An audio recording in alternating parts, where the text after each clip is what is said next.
Tell me if you can hear it.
No, it says you're Chad Lubin. Are you on his Zoom? I'm not.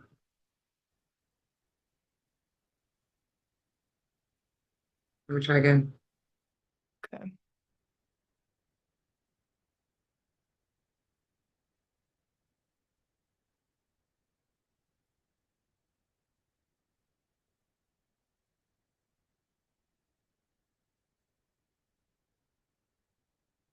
Lilo, come here. You're being stinky.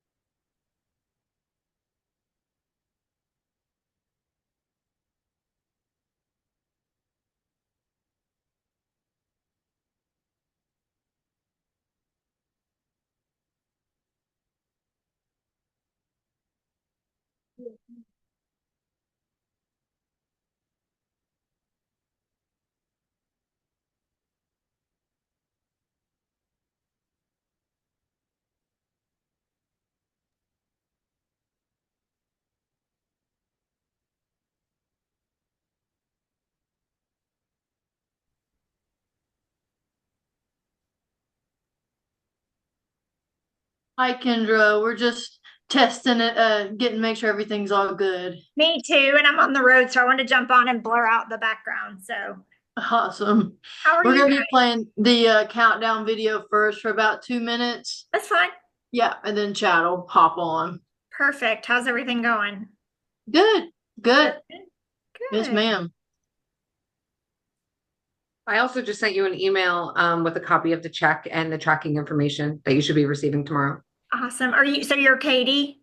Yes, nice to Nice, meet nice you. to meet you. I know we go back and forth. We never know what each other looks like. So I nice to know. meet you.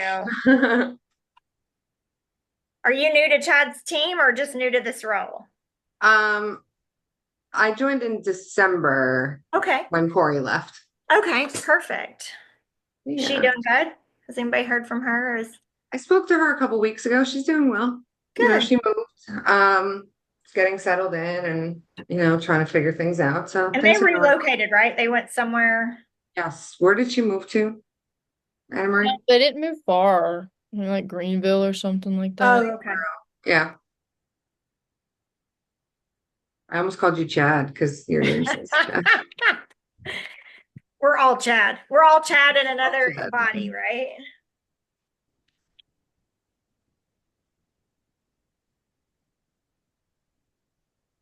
Okay, cool. Yeah, they tried to give me a hard time about the check. They were like, "Well, I need a new invoice every month that has the amount." I said, "Why? It has the monthly amount here. We've used this invoice before. Check, check. Just Sorry. use this invoice." They're like, "Oh, okay, thanks." Well, if anything happens, let me know. I'm happy to resend whatever you Okay. need. So Yeah, they sent me, um, literally less than 10 minutes ago, they sent me a copy of the check. And so I just forwarded that to you really quick. perfect. Awesome. Yeah. And I think one of y'all asked me, I don't remember which, might have been you, Katie, about any handouts for today, and there's not any. So Okay. once you record this and you share the recording, we're going to talk about scripts and stuff like that, but they're just recording. They can just have it from this recording. So Okay. Yeah, I was the one. Can you guys hear me okay? Yes. yeah, it's a little faint. You could go up a little bit. How about now? It's about the same.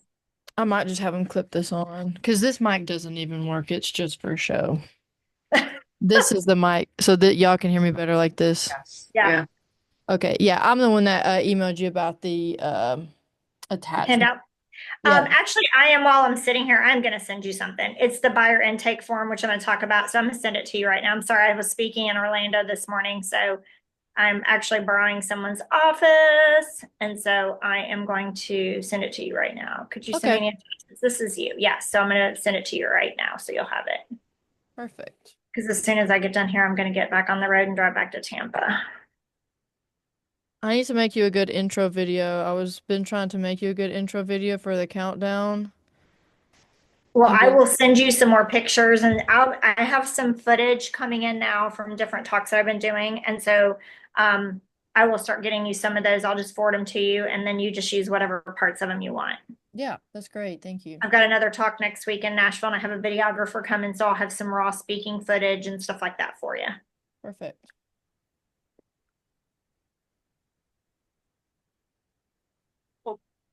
All right. Well, I'm gonna hop off here and get some things done for chat. It was nice to meet Awesome. you. Thank you guys. You too. Yep. Nice to meet you. And Anna Marie, you're gonna be sitting in there, right? Yeah. Okay.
Jeanette, it's me and you. And Brian, yay. And Laura and Chad, the What's man of going the on? hour. What's up, Slim? How are you? I'm good. Look at you all slim and trim. I see dimples and everything. You see Wow. dimples and everything, down 32 pounds. Good for you. How do you feel? I feel good. I feel great. Good for you. Hey, we have some people having challenges getting in, so we're trying to help through that. But I told a bunch of people to go over Facebook Live, so I'm just going to stream us really quick, okay? Yeah, go Cool. for it. So I'm gonna work on that, and then I'll let you get started. You just tell me what I'm supposed to do. You know, I take really good orders. Yes, you do. You give them too. I know your husband well. Somebody's got to manage that man. Someone does have to manage that man. It is a good thing Oh, it's I you. still got my name tag on. I talked in Orlando today, so just realized I still had a name badge on. I think it identifies who you are. I know, right? So what's What's up, going on Minnie? in the market, do you think? Well, let's see. I think the main thing that I would tell somebody who asked me that is to make sure that you understand how to explain the cost of waiting. I mean, I don't foresee the rates falling out of the sky again. And so all these people that say, I'm waiting, it's like, do they understand what the cost of waiting is doing to them? So, you know, I mean, I firmly believe that there will be a supply and demand issue for many, many years ahead, right? And so if they wait, we're going to be back in multiple offers and they're going to overpay for the house. And then they're going to be right back to where we were a few years ago. So I think we have to understand what it costs a buyer to wait in this market. And if you don't understand that as a realtor, you need to get with your lender partner so they can explain it. So I that's love that. Yeah, and if any of you need a what's called cost of waiting analysis, the loan officer that invited you on, we have a really good tool for that. And it just breaks down what supply and demand does to appreciation and the effect of that on the client. So it does a really nice comparison of, hey, rates might be a little bit higher, but that's temporary, and rates are forecasted to come down to the high 5%, low 6%. So just know that if that happens, that model breaks it down really well. So we found it to be real valuable tool to have at open houses, especially on those ones that might be first time home buyer range, kind of homes under 600,000. We've seen it to be very effective in the initial buyer consultation for someone that hasn't bought before. And you know, one thing that we've been pressing on, Kendra, is there is almost 60 trillion of wealth in homes that are owned by free and clear properties, meaning they don't have a mortgage on them. So they don't care what the interest rates are, and they have right. cash to pay, right? And there's also another 56 trillion in wealth on mortgaged properties that when interest rates come more within line, I'd say when I call my past clients, there's a lot of them holding on to a home that they don't want to be in, and they're only there because of low interest rates, right? You guys relate to that? Is that Yes. happening to some of you? Yeah. Yeah. And the truth is they don't want to be there. I actually have one where they're getting divorced and they're staying in the same home because they both went out to go get a new mortgage, and they couldn't afford to live on their own. So I'm like, well, that doesn't sound very fun, but That sounds terrible, doesn't it? that sounds terrible over an interest rate. But I think it's super important to know that most of those people, when I run payments for them and it's in the mid fives to higher fives, they all say, hey, I'd move at that. We think that's going to happen towards the fall of this year, right? And we can't predict and forecast. That's what we think will happen. So those cost of waiting analysis are gold. And the truth is, Hey. those people that have lower down payments, less than 20%, they need to be told that they're going to get beat by these experienced home buyers that have a lot of equity in their home, that can put down 30, 40, 50%.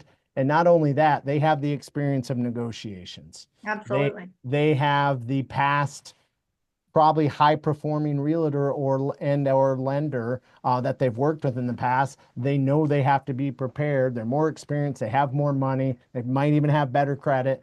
And those people are going to get beat. And these high interest rates are these buyers with lower down payments, with down payment assistance. I think it's their best friend, because we all saw what happened in 2021, 2020, 2021 to those buyers. They didn't get a place, or if they did, it was, it got bid up quite a bit to get in a home. So I really appreciate you saying that.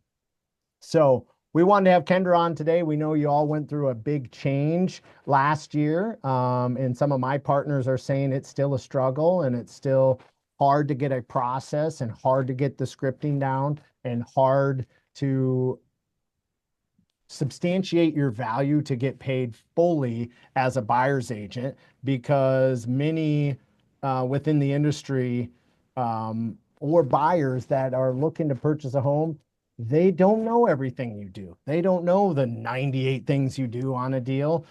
So we thought Kendra would be the best person to convey how to get paid as a buyer's agent, how to have a great presentation with some solid scripting, and to substantiate your value from the beginning of the process. So many of you have seen Kendra before, but she's a near and dear friend of mine. I think she's the best real estate coach in the country, up there with some of my other friends, and just provides a high value. And most importantly, she did this for many, many years at a high level. And I have seen her numbers and can vouch for her numbers and know what level of care she gave to her clients. So I have nothing to say today like I typically do, because this is not my wheelhouse. I'm just going to let her go and speak without interjecting. So without further ado, Miss Kendra Cooke. Thank you, Chad. Well, hi guys. I am excited. I'm not in my normal digs here today. So I'm actually in Orlando and spoke up here today about one of my other favorite topics, which is database. So love to talk about people who know, like, and trust me. But I want to kick this off by reminding you guys, I think one of the biggest takeaways for me when we talk about how do we get paid as a buyer's agent is that because there is so much uncertainty in the market, whether it's the higher rates or whether it's the NAR lawsuits or whether it's I've got to pay a commission or whether it's there's no inventory, the thing that I want to tell you is anytime there's a bump in the market or a change, it creates a ton of opportunities for those of us that want to go get it.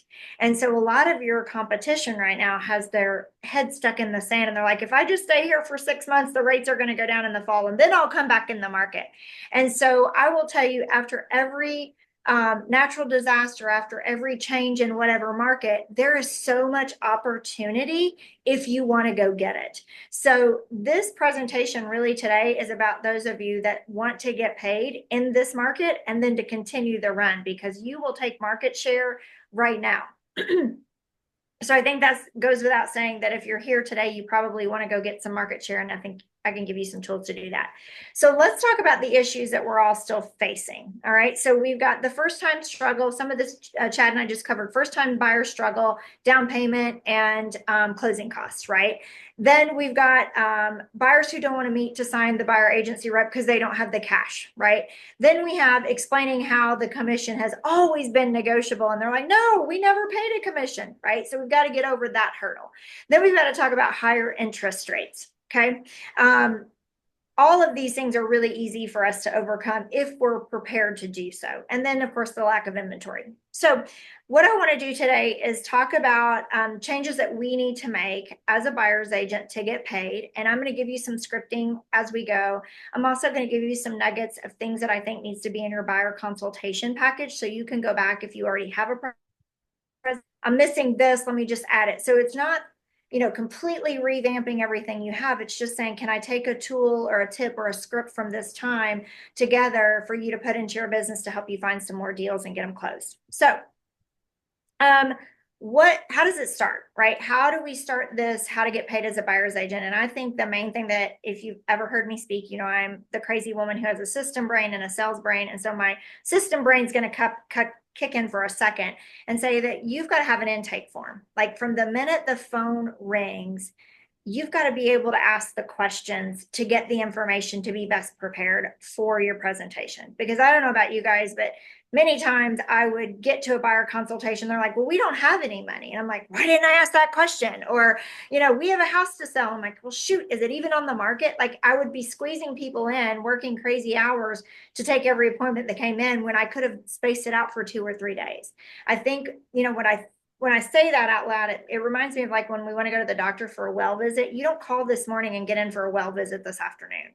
If it's a well visit, it could be 2 months or 2 years, right? So I think we need to change our mindset of asking more questions on the front end to be best prepared to go in. And so since you're here today, I've already sent Chad's assistant my buyer intake form. So you will have one if you don't have one, and you can copy and paste and critique and, create your own, but it'll give you some little nuggets. It has the motivating questions on there that we ask to make sure that we're best prepared going into the appointment. So that's number one. I think you got to start with a process. So what is your process to intake to get an appointment with a buyer? I think when we try to wing it around and, we'll just figure it out as it goes, it never ends well for me. So I don't know about you, but that's step number one. Okay. Number two, we're going to talk about buyer consultation packet. I know for years and years, we all had a listing presentation and we just show up with a buyer with a notepad and we ask them probing questions. And then the further we get down the road, after you've written the offer and they get cold feet, you're like, well, why didn't I know that red flag was there? Right? Why didn't I know they had a foreclosure? Why didn't I know these things? So I want to make sure that I give you some tips on things that go in your buyer consultation. Then I also want to make sure that you understand the importance of doing the presentation in person. I agree that for years the phone would ring. Hey, I want to see your listing. I would jump in the car with the Pop-Tart agent. I would pop up out of my seat and take off and go show a house. Never ask, do you have any money? Have you been pre-approved? Are you working with an agent? I can't tell you how many hours and years of my life I can never get back because I didn't do the right intake. I didn't do the right probing. I didn't do a presentation in person. I think the presentation in person is you have to change in this market, because if you're not going to build credibility on the front end, what makes you believe that they are going to be okay paying you a commission on the back end, right? I mean, when we go on a listing presentation, we build credibility and we tell them our experience and all the services we're going to provide for them. And then on the buyer presentation, we just show up at the house and we're like, oh, you should work with us. Those days are long gone, right? So that's kind of what I want to cover today. And I'll talk about some scripting as we go through it. But I want to make sure that you don't get caught like me driving across town, wasting 100% of my time showing a house to find out that their mom's really a realtor or they haven't been pre-approved or anything like that. So let's jump in. I think the presentation being in person is where I want to start. And the reason I say that is, and I mentioned it just a few minutes ago, but it builds credibility, right? And so the old days of, you don't have to pay me to work with me, shot us in the foot. I've said it. I mean, I'm being super transparent. Like, this is not a finger pointing thing. How many times have I said to a buyer, it doesn't cost you anything to work with me. The seller pays my commission, right? And so we have to go back and reprogram what we say to these people and to change their mindset, because their mindset has always been, I don't have to pay for an agent. Makes sense? So now we've got to go back and educate them on the commissions have always been negotiable. You just negotiated in the price, you negotiated in the concessions. It was negotiable. We just didn't explain it that way. Does that make sense to everybody? So I think when we get in front of a buyer and we do a consultation, just like we did with a seller, is we build credibility, we educate them, and then we close for the deal. So it has to be kind of a three-prong. We've got to get the credibility. I've served this many families, this is my ratio, whatever your credibility is that you're building. And then we have to educate them. We have to go back and rework what we've always done to educate them so they feel comfortable paying that commission if they have to. Okay. And then the third one is we have to close for the business. No more of, we can show you this house if you don't like us. You don't have to pay us. That's not a choice anymore. We've all got to get the same document signed to go show the house. So the playing field has been leveled at all costs, in my opinion. All right. So when I talk about building credibility, experience matters. Now, I'm not saying if you're a brand new agent on here, oh my gosh, I'm never going to have a buyer. That's not what I'm saying. you can always use the company that you've aligned yourself, your business partner, which is your loan officer who brought you here, or your title company that you work with, or if you have a financial planner that you refer your clients to after they purchase a home. You have a team of experts, even if they're not Kendra Cooke team. So don't lose sight of credibility by saying I'm brand new and I can't get a deal. That's not true. That's not what I'm saying.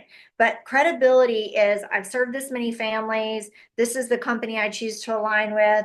This is how many families I served last year. This is my education model. I'm on a webinar every month to get better at my craft. I mean, whatever you need to do to build credibility.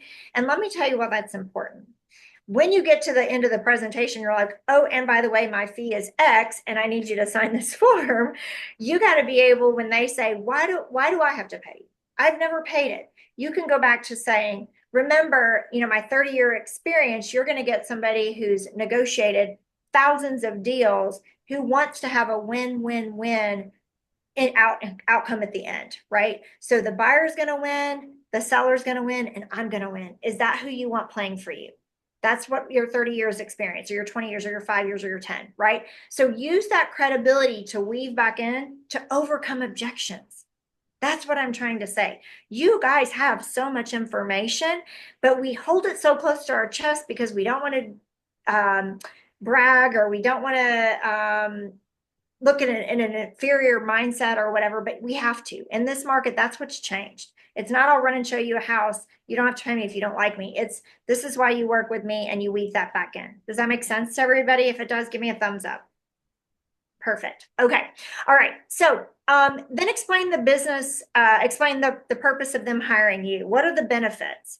So I always love to say the seller has representation when they put their house on the MLS. So that person signs a document that says they work for the seller. They're going to negotiate on behalf of the seller. Excuse me. And don't you want that same representation? Right? We need to explain to them that there are two parties to the transaction. There are two agents in the transaction. There's a mortgage company. And oh, by the way, there's a title company that doesn't represent any of us except the mortgage company. Right? And so how many of you have gotten a call like the title company says they're working for this, they're not working for me or the seller? Has anybody ever got that call? That's true.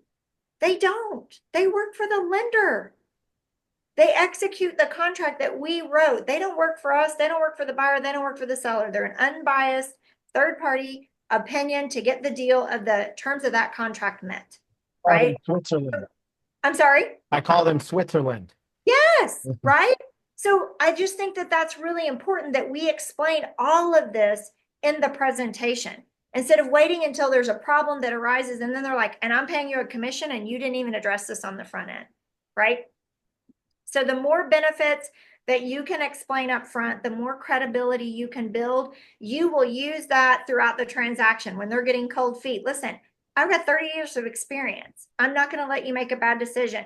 Our lender partner has been doing this for years. He's done so many transactions, he or she. They're not going to let you down. You've got to weave all that back in. Okay. So that's what I'm talking about when I talk about credibility. So I encourage you, when we get done today, take some of these nuggets, go back through your presentation and say, do I have enough bragging and patting myself on the back in my presentation? And if not, add some of these things in. Okay. All right. So let's talk about what else needs to go in this presentation. The buying process. The buying process. How many of you don't show from the minute they get pre-approved, and then after they get pre-approved, how we go find a house, and then after we find a house, we have to negotiate the sale, and after we negotiate the sale, then it's going to go back to the title company, and that title company is going to order appraisal, and we're going to order a home inspection. And then when those two things are signed off on, then it's going to go to the title company, and the title company is going to make sure there's no outstanding liens on this property. And then we're going to finally get to the table, and then you're going to get the keys. Do you guys have like a little tracker that shows them all this? No, we don't. I didn't for years. So I'm like, I'm going to go show you a house and we're going to go to the closing. Did we set ourselves up to get our heads bashed in or what? Right? We did. Because every time they have a little bit of fear, what happens? We get a call, we get a text. It's 9 o'clock at night. We're at dinner with our family. We're trying to go to bed and we got to manage somebody's fear. If you don't think that you're the manager of all fear for your clients, you are crazy. They never call the lender. They only call us. No offense, lenders, but it's always us.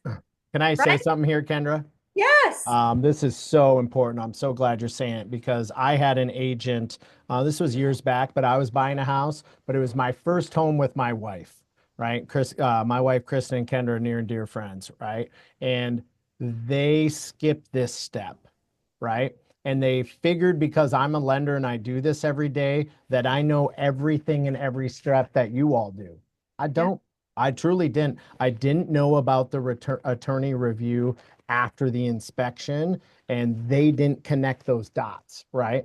And I had put a lot of the transaction on my wife at the times I was very busy at work and she was kind of taking care of it, and they never walked us through these steps. Well, guess how my wife felt about that agent? That's so great. Let's just say they didn't list that house for us. Yeah. Right. And no disrespect to any of us or Kristen or the previous realtor. We take it for granted. Yeah. And this was by the way, this was my third property. So I had been through the process twice and I do this all day, every day, but there was a few things that I didn't know that happened and that would have been super helpful. And I think it definitely would have involved my wife who had never bought a home. It was her first home. Right. Absolutely. And here's the other thing I'm going to add to that. It's not even in my notes, but I think it's worth saying right now is we know all those steps, right? We know these things are going to happen. Our clients don't. And now we're asking them to pay us a commission if it's not being offered by the seller, right? So don't we need to show them all the little steps that we do so it warrants our paycheck? When you're like, oh, you just buy a house from me, it's really easy. I'm gonna show you a house. You're gonna pick the house of your dreams. We're gonna negotiate the deal and you're gonna get your keys. They're like, well, why am I paying you all this money? How about I do this, this, this? We do it in our listing presentation, you guys. We talk about, we make colored flyers, we do social media, we hold open houses, we put it in this magazine, we do this, we do this, we do this to warrant this commission. And then on the buyer side, we're like, we're just going to show you houses and you're going to get to buy the house of your dreams. And then we wonder why they're questioning our commissions. Right. So in mine, I had these little balls and they kind of like did a little whoop, whoop, whoop around. So there were a lot of these little balls and it had each step of the way. So when they look at that, it looks like, oh my gosh, it takes you like that many steps to get me in a house. It's like, yes, it does. So something that really lays out the plan and we've got to start telling people how hard it is to be a real estate agent. We've made it look so easy for so long that they don't realize the risk that we take, the hours that we put in. And I'm going to give you guys a great script about overcoming commission here in a second. But I just think that we need to go back and reinvent the wheel when it comes to explaining buyer consultation and buyer commissions. Hey, Kendra, I'll add into we put together a checklist that we do at our home buying consultation. When we get pushback or get challenged on, hey, we were thinking about not having a buyer's agent, we're like, because sometimes they're now getting to us before they're getting referred to you. So we're seeing more of that. So we put together about 80, I think it's 88, 89. Like these are the 89 things your buyer's agent typically does for you. Are you prepared or know how to do all 89 of these things? Oh, This yeah, is that's a great. everything they do for you. So just to kind of reinforce and have a rebuttal to that objection of using a buyer agent, we put together a checklist. So I'll include that I love it. in the email with what you're providing. Brilliant. Perfect. Okay, let's talk about the third thing, testimonies. Listen, third-party endorsement, it's free, it's not, but you understand what I'm saying when I say you cannot pay for a third-party endorsement. You never know if they're going to know the person that's endorsing you or giving you the testimony. So I highly recommend testimonies throughout the process to drip on them, or even before you get the buyer agreement signed with them. Just if you're dripping on them to get them to commit to you, video testimonies, brilliant. Okay. Let's talk about value proposition.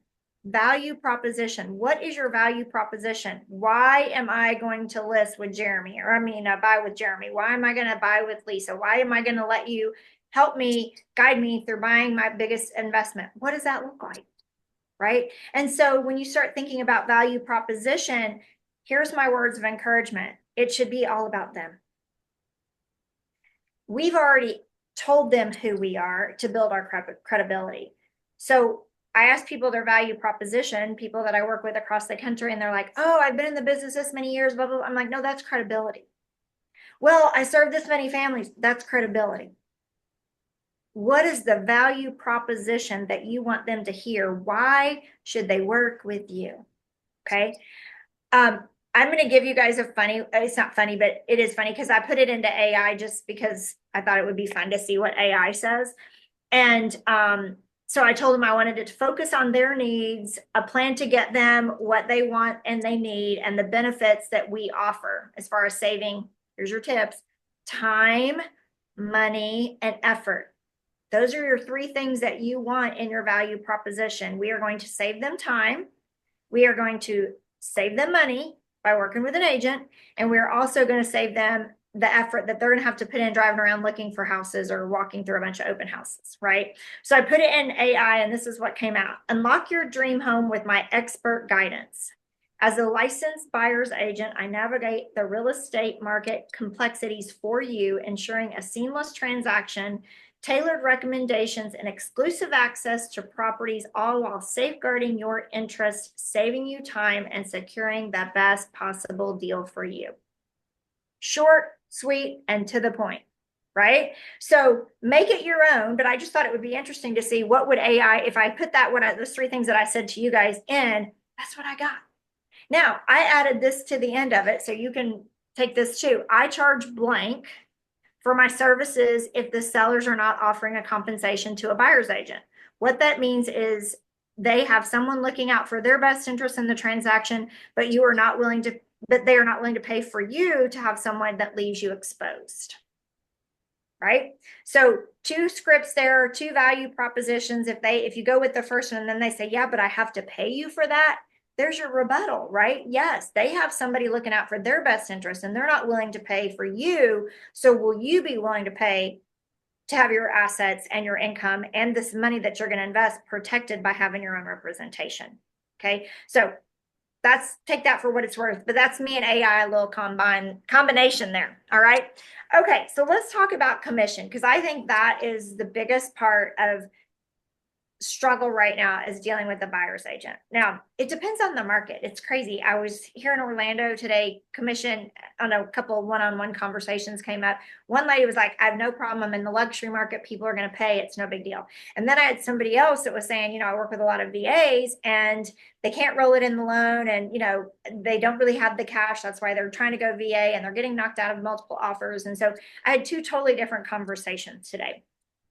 So now that the commissions are being paid by the buyer, a lot of times, I won't say all the times or whatever, you have to be best at explaining it. So you need to eat this elephant right off the bat, right? In your presentation. Remember, I'm giving you things that need to be in your presentation. So I think you have to have a commission page, right? I always had a commission page, but how I showed commission to a seller was on a seller's net sheet. And I just had it kind of spelled out like, this is what we'd sell the house for, minus your payoff, minus your commission. I would have my X% amount there. This is your average closing cost, and I would just show them a breakdown so that would already be in there. I would do the exact same thing for a buyer. I would have a commission. I would explain what they get for that commission, what you charge, what it looks like to them, when it is paid. I think you have to educate these people and not keep lifting the corner of the rug and sweeping the things we don't want to talk about under it. I think that's where we get bit in the hind end because we're not addressing it on the front end. So I would highly recommend that somewhere on that presentation page or on the slide, it says commissions have always been negotiable, because they have. They've always been negotiable, right? So I think we had started by addressing it right there. It's always been negotiable. And then do your breakdown from there, okay? They need to be reminded that it's their biggest possible asset. I would make sure that that's in that slide. I would also talk about why they should be willing to pay you. We talked about that in the value proposition. So I reiterate that again, weaving that information in. But I think here's a couple things that you can say. You can count on me doing an excellent job for you from start to finish, even after the closing. And they might say, well, what does that look like? If you need vendors, I do an annual review program. This goes back to value proposition. We've got to stop grabbing the check and running to the bank and never reaching out to those people anymore. Now we've got to do a better job of saying, hey, this is a long-term relationship. I'm not going anywhere. So you need a painter, your pipes freeze in your house. it's flooded, you need a restoration company. That's what you're paying me for. This is not a one and done. We are a lifetime partnership. And I love that, just those two words, lifetime partnership. We are a lifetime partnership. I want to be in partnership with you for life. Right? I think that just builds a ton of credibility. And just to know, Kendra, to support them, Oh. because they're all here from our loan officers. We are doing free refinances for the client one time where we waive all of our costs, and we set up automated alerts so the client's informed when an interest rate is below what they took out and when that free refinance window starts. So that's just being part of your partners and something you guys can sell during that initial process. Perfect. Love that. Guess it's too old for me to take advantage of that, huh? I got you when rates drop. I know you do. I'm just kidding. Okay, so here's 2 ways to overcome commission. I love both of these, by the way. So I would explain this right up front. Before I even tell them what my commission is, on this commission page, I get paid 2 ways. The first way I get paid is I help you find the house of your dreams, negotiate the price that you need, and hand you the keys at the closing. That's how I get paid the first time. The second way I get paid is if I take care of you, is your referrals that you send me in the future. So you can count on me doing everything in my power to take care of you from start to finish, and even in the future, because I want you to refer me to your friends and family so I can continue to do what I love. 2 ways I get paid. 2 ways I get paid. I service you and I service your referrals. I love that. I love that we get paid 2 ways, right? Now, here's the other thing. I want to remind you that this is not a bad thing. We now control our own income. Have you guys thought about that? We used to be at the mercy of what the seller put on the seller's agent put on the MLS. That was what we got paid. And if we had to fight with them to get something different from that, right? So who had control of our income for all those years? The seller. The seller and the seller agent dictated what we got paid, or we went to the mat to fight for whatever we wanted. What's the difference? What's the difference? Now you get to control your income. You get to negotiate what you're worth. You get to decide if you're willing to work for less. Somebody else is not controlling your income. So I love that motto, that now I'm in control of my income, not somebody else. But I would highly recommend you come up with some kind of script that says, these are the 2 ways I get paid. I only get paid 2 ways. And remind them that one of the first paycheck that you're going to get from them is all on the honor system. Because you can do your research, you can show them 1,000,000 houses, we can get to the appraisal and it's low and they back out, and guess who doesn't get paid for their time, gas, energy, effort, and knowledge? You. I don't think we explain that right. I think we take for granted that they realize that we're going to get paid eventually. I think some of them think we get a salary. Whether we have Kendra Cooke Realty or ABC Realty on the side, I think they all think we get a salary. And then we get this big fat commission at the end. We've done a really poor job of explaining how we get paid and the services that we provide. And so this gives us the control back to do those things. Does that help you guys? 2 ways you get paid, right? So it's no more letting them think that I'm going to get this big salary paycheck for working at ABC Realty, and then they're going to pay us money on top of that. You work for free until the key is delivered. I think they need to understand that mindset. Okay. All right. Go to my next page. I'm trying not to miss anything. I get excited. I get on a little tangent and then I get all lost. So, okay, let's see. Okay, so we talked about being, all right. So the other thing that I have in my buyer's agency packet, which I think is really important, is to explain agency. The seller has a seller's agent. The buyer represents the buyer agent. And when the parties are represented and the deal is closed, that's when compensation is warranted. So again, you could weave that into your wording instead of saying, hey, they think we're getting paid a salary. You can say, I don't get paid until the deal happens, and then the compensation comes in. There's no upfront money, right?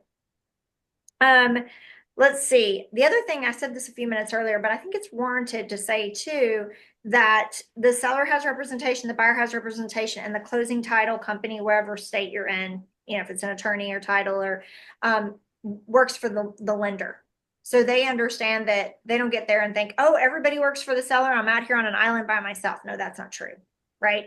So I think more education for them on that transaction throughout from start to finish, they understand it. They're more inclined not to bulk on the commissions. Make sense? Kendra, that's a super important part. That's one of the things I hear over and over in our consultations with the buyer, that they think they need to have this money up front and pay you before you start going out and looking at properties. That's a big misconception right now. Yeah, I agree. So again, education is key, right? And then explain the buyer agency agreement. Explain it. Don't fear it. Explain it. Walk them through the process, have some cliff notes, 4 or 5 points that you want to point out on it, explain what it looks like, and practice the script. Because here's the thing, you guys, if you're nervous about presenting it, they're going to detect that. So you got to go in there, guns blazing, confident, and it's just practice. Listen, you probably have heard me say this in the past, but before I had Bluetooth, I'd drive around practicing my listing presentation in case my PowerPoint ever went down. I knew what slide was what number and I knew the flow, and people thought I was crazy. That's not a problem anymore. You guys will just look like you're talking on your Bluetooth, riding around town, practicing your script, right? So no more excuses why you don't know your scripts, but practice the script. How are you going to present that buyer agency agreement? What is it going to look like? Do you have any add-ons? Does your broker have requirements? I don't know that, so I'm not going to speak on that, but I'm just going to tell you practicing the script to present that with confidence is key, right? If I'm going to ask for a big chunk of commission, then I better be confident presenting that form and understanding it so I can answer any questions they have. Okay. All right. Let's see. That is my presentation. That's everything in there, from credibility to overcoming objections, commissions, what the process looks like. Now I'm just going to give you a couple more tips and then I'll open it up for questions if you guys want to ask any questions. Remind them the process of finding the homes.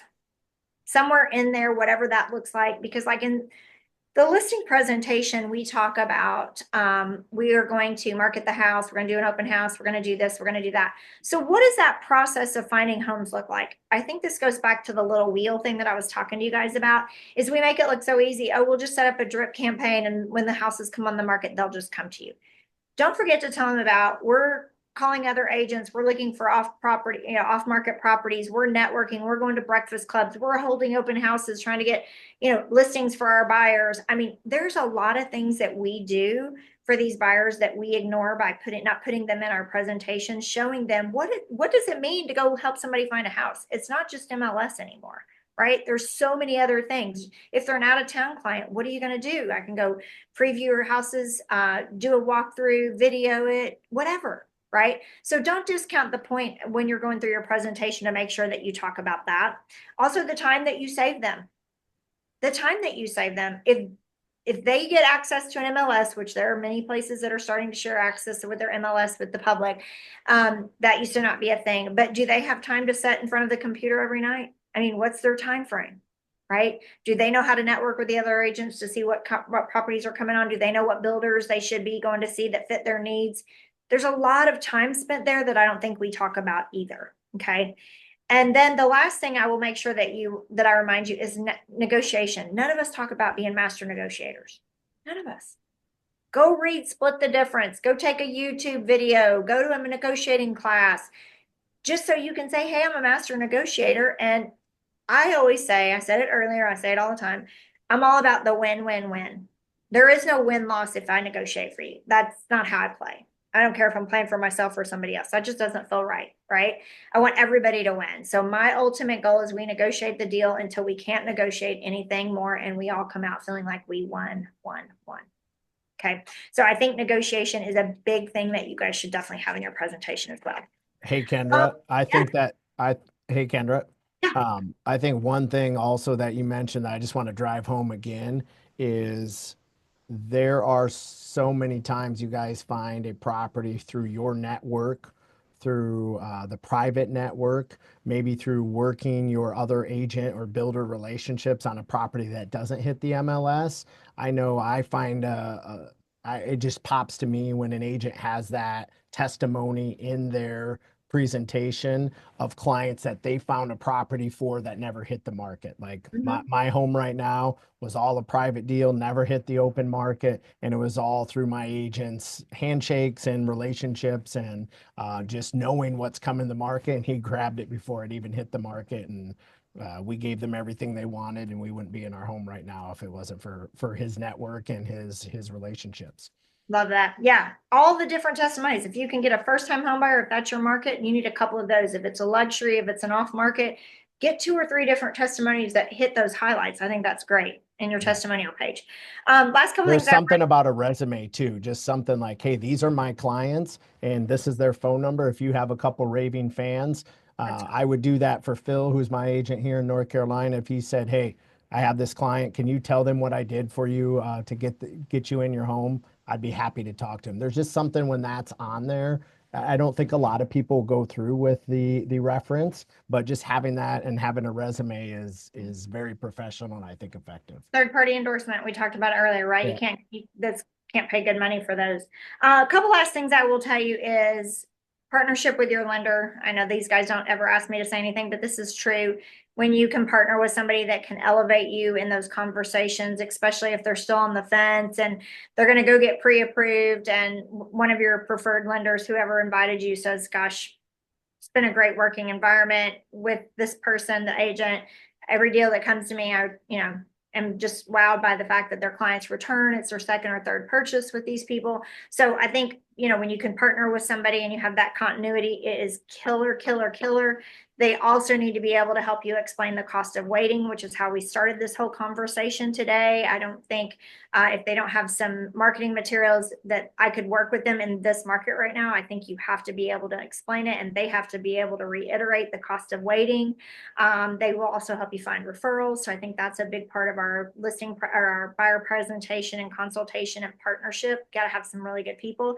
And then the last thing I will tell you is third-party endorsement testimonies. People ask me all the time, like, should I get testimonies on Zillow or Facebook or Google or what? Yes, the answer is yes. I think that that's going to play a big part into us continuing to fight for our commission.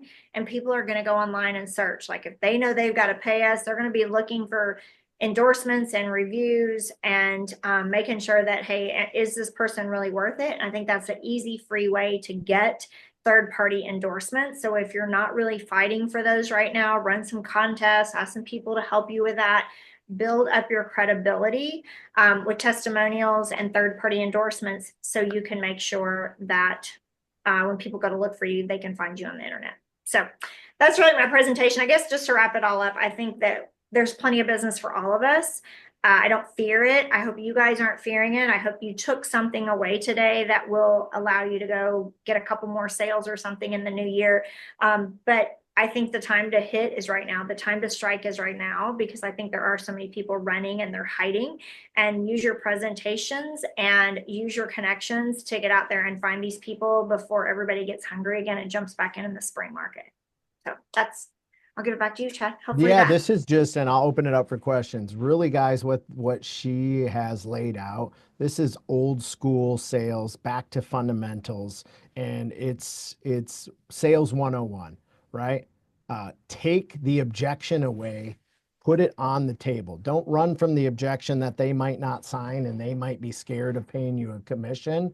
Put it on the table, right? And just say, this is the new process. This is how it goes. This is what I'm asking you to sign. This is the value that I give you, right? It's isolating the objections and overcoming the objections, not fearing them, hiding from them. And I will tell you, I have went looking for cars many, many times, right? I have never bought a car online. And I've also never walked in, test drove a car, sat face to face with a sales professional and walked away not buying a car. Right? I've never bought a car as many times as I've looked online, and I've never went into a car dealership drove a car and liked it. There's been some that I've drove and not liked it and walked away. It's because of this. The face-to-face is so important, and there's just something human and psychological about putting a contract in front of someone and asking them to sign it after you've done a great job explaining why they should hire you. So that's what this has been. Cool. So some questions. Beth loved and I love that too. I like I get paid two ways and putting that out there from the beginning. Kelly said, hey, are you sharing the buyer intake sheet here or via email? We will send them to email. So if you don't think I have your email, please drop it in. Any other questions you guys have? I got a question. Yeah, go for it. Hey, Kendra. Hey, Adam. So, in our market, and I don't know in other markets, but I know Chad and I talk about this a lot. But what are some strategies with this, super low inventory that we're all experiencing right now? At least in our market, right? Plenty of buyers. I feel like it's just getting them the right property, and just dealing with the inventory where it's at. Yeah, I think for inventory issues, I think helping your real estate partners have some good scripts to call people that have bought 5, 6, 7 years ago and that are fearful. And we talked about this a little earlier about getting out of that 2 and 3% interest rate.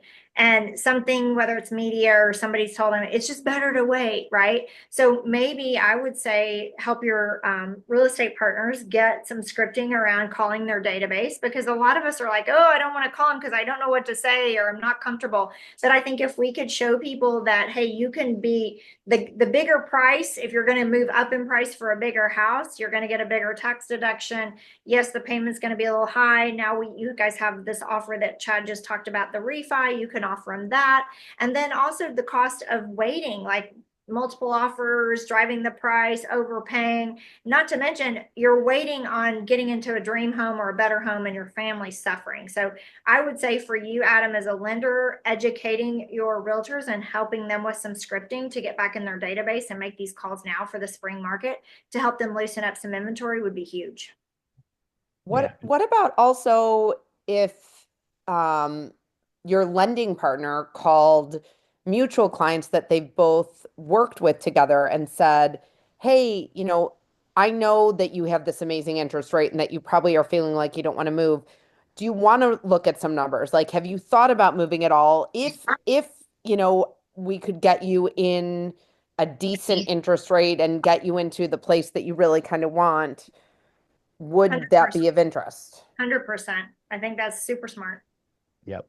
Yeah, partner Yeah. with your lender and realtor, have those conversations for sure.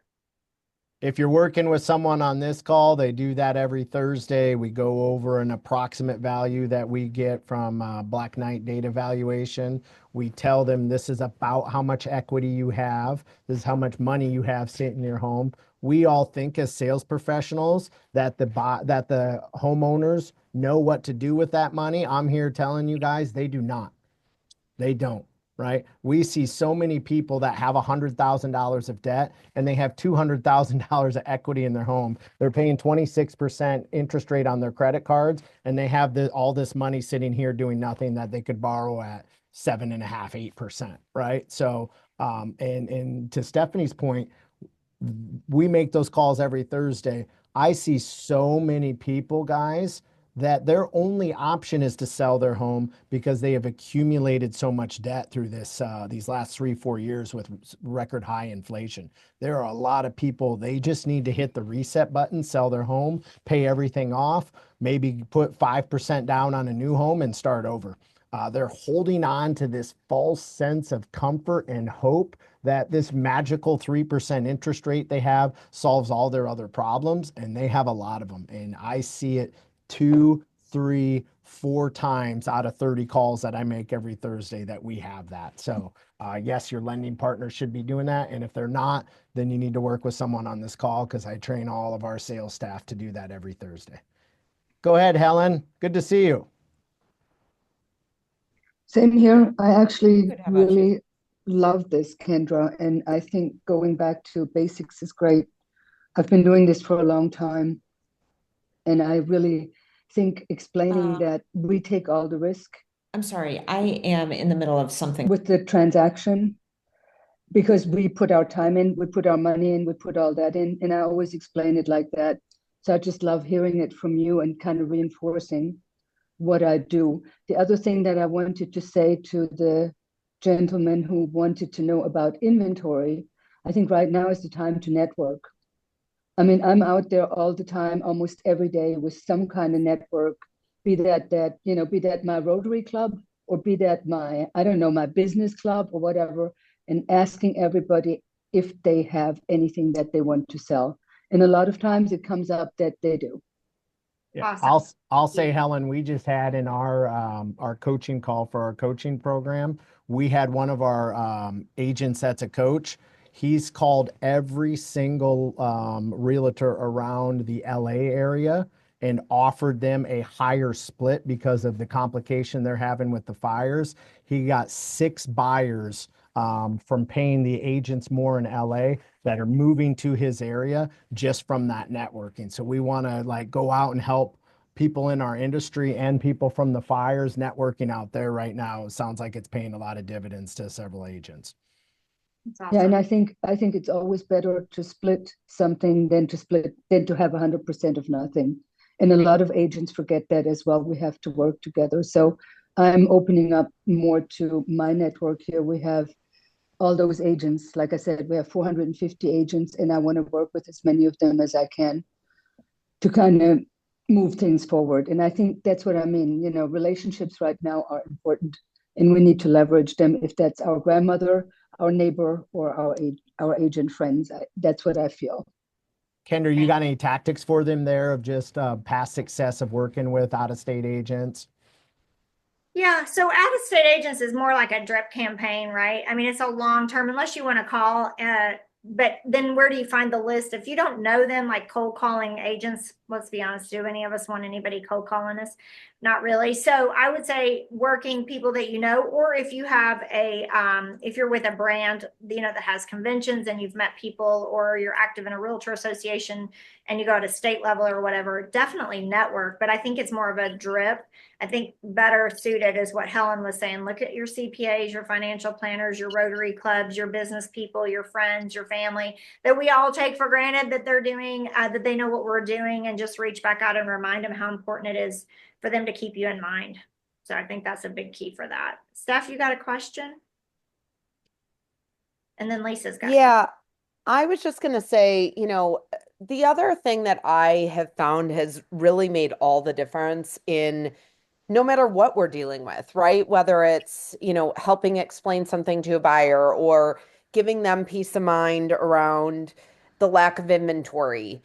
The number one thing to combat all of that is communication, right? It is calling them every single week and saying, I know you are probably feeling frustrated, or are you feeling frustrated that you are not seeing enough inventory come on the market, right? Like instead of, I feel like what happens a lot of times is agents are anxious themselves because they're not seeing enough come on the market and they're not able to find the right place for their clients. And so they're feeding on their own anxiety and they don't want to pick up the phone because they're worried that their buyer is going to say, I'm not seeing anything that I don't like. So instead of feeling anxious about it and like I think address the big pink elephant standing in the middle of the room. Like I call and I'm like, I know you guys are probably feeling a little frustrated. There hasn't been a whole lot coming on. There's nothing saved in your search, right? Like, and they're like, yeah, it's kind of been disappointing. I'm like, so listen, what you're looking for, I do think we will see more of, right? I'm giving them hope every single week Good idea. because something is going to work out for Yeah. them, right? I'm working on it every day. So Right. I just think communication is huge, and I think agents don't do nearly enough of it, especially with clients. Great point. Thanks, Lisa. I mean, Stephanie. Lisa, you're up, girl. Oh, you're muted, Lisa. Can you unmute yourself? Okay, sorry. Hi, everybody. Hey, Lisa. Hi, I have a story to share. I had a listing, or I had buyers unrepresented come and view my listing. They brought about 8 other people, and I spent a lot of time telling them about the house and the neighborhood. They didn't like that house. I told them about a lot in the neighborhood. I walked with them. I spent about an hour with these people and never heard from them. That was back in December. In early January, I got a text from them, and the gentleman said, I would like you to represent me in the buy side for a house. But get this, he had already made an offer himself. So I had to come in, prove my worth to the seller and the seller's agent to get paid at all. But the reason I tell the story is because that buyer said to me, wow, I had no idea how much work I would have to do in this process. Can you please help? So again, right, it's so important to reiterate to everybody what we do because they have no idea. So I thought it was kind of cool that he jumped in and thought, oh, I can do this myself. But no, that did not happen. So I was happy to help. That's a That's, great testimonial to I was have gonna and do a say, video yes. interview them and just put that out there. You're so good on your social, Lisa. I would put that out there. Yeah, and it was a $2.6 million house. So yay me. Nice Yay, job. you. That's Well, awesome. and I Yeah. got to say, Helen's on, don't forget the old fundamentals. If you have an open house, go door knocking around the open house, invite them to the open house. Helen, I gave her a need. I'm developing some properties. She went to the neighborhood that I wanted to. She had some relationships there, went door knocking, got some warm introductions for some people she already knew in the neighborhood. Got me into one home, and now we're working on another one just because of old school door knocking and relationships and fundamentals. So Love it. I think a lot of people shy away from that. But when you have an open house in that area, and grab one of us lenders, we need to be there with you to create these opportunities. And let's door knock together and get everyone there in the neighborhood to the open houses and develop those relationships for you guys. Can I say something from an old person? You're not old, It's Helen, but go ahead. it's not all on the internet. No. It truly is not all in the internet. And I think that selling homes and buying homes is one of the main things where you need personal contact.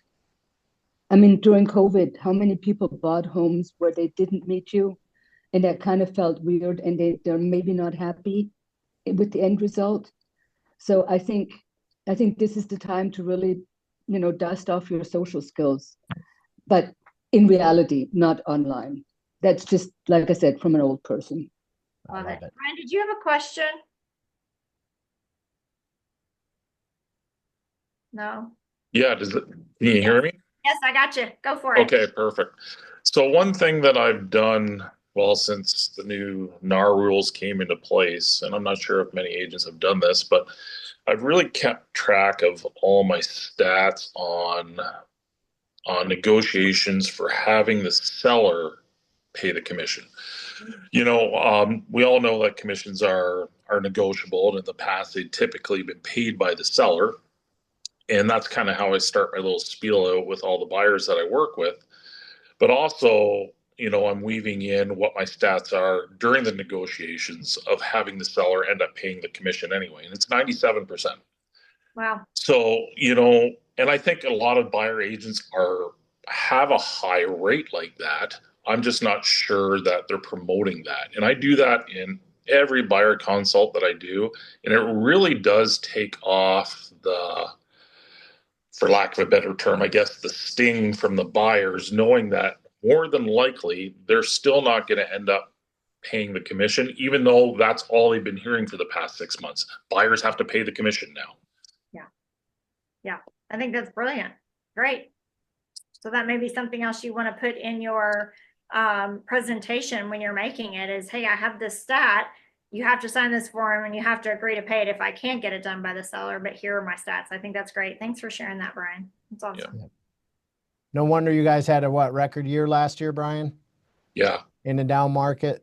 And I'm telling Yeah. you that like all of my partners that I see doing so well and setting records through this tough time, they're all old school fundamental Jennifer? sales techniques. So Oh, hang on. just know that the face-to-face, the networking, the door knocking, the being a real person, that goes far with people. And I think Brian and his leader Jay are two of the best in the country at it. Absolutely. Well, Thank you. hopefully you guys got lots of goodies today. Chad, your assistant already has my intake form, so you're ready to Yep. send. Yeah, I'm Uh, going to send you guys her intake form, and I'm going to send you the buyer checklist. Please look through it. Please steal it and take it for yourself. It's branded to us, but candidly, I just stole it from somebody that I appreciate. And if there's things on there you don't do, take them off. You know, this was just everything we could think of that you guys do for a buyer, and we kind of put it in front of the client to scare the crap out of them, like, oh my God, I'm going to have to do all this. And I just think it's great to add to your guys' presentation and tailor, adjust it to what you actually do. And Kendra, this was awesome. This was a master class on how to negotiate, on how to script, on how to have a great presentation to get through this challenge. And she's so right. Every time there's a change, there's so much opportunity out there. And I see 80 to 90% of the agents running away from the buyer agency agreement instead of leaning into it. Absolutely. Well, I will see you guys back here next month. Have a good one. I'll talk to you soon. Thanks, You're Chad. awesome, Kendra. Thank you. Bye, y'all. Thank you. Bye.